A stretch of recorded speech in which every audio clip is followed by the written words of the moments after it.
Guys biryani এসেছে, আমাদের দাদাভাই আজকে বিরিয়ানি নিয়ে এসেছে। অনেকদিন খাবো খাবো, এক্ষুনি কিন্তু ভাত খেয়েছি। মায়েরই বলছে এক্ষুনি ভাত খেয়েছি। থালাটা দেখবে, জাস্ট ভাত খেয়েছি, জোর খিদা পেয়েছিল।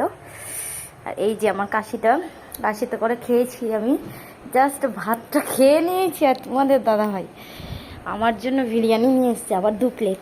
আমার 2 প্লেটে হয় না, 3 প্লেট লাগে, মানে আমরা দুজনে খেলে। মিস্টেক। খিদে লাগ। মোটামুটি আমি এটা শেষ করে তারপর উঠবো।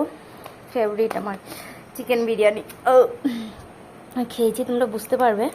আজ আগে ঢেলে নেই, তারপর আমার এক্সাইটমেন্টটা তোমাদেরকে কীরকম রিপ্লেস করি তোমাদের সামনে, তুমি দেখো। আচ্ছা ঠিক আছে, দেখো।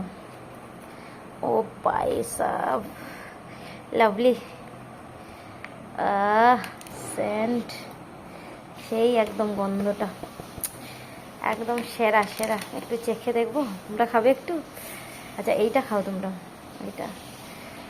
আর আমার না এই যে এখানে হয়তো একটু চিকেনের পিসটা একটু ছোট থাকে, কিন্তু কিন্তু কিন্তু বিরিয়ানিটা না জাস্ট দেখো,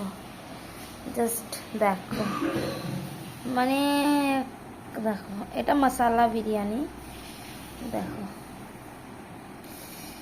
ও ভাই সাব। আচ্ছা এই যে ডিমটা বেশ বড়। আমার জিভে জল চলে আসছে। লেগ পিস, এই যেমন লেগ পিস। আচ্ছা ঠিক আছে, যতই থাকুক না কেন এইটা আমি খেয়ে শেষ করবো গাইস, দেখাবো তোমাদেরকে খেয়ে। আচ্ছা আমি একটু খেয়ে দেখে নিই অলরেডি।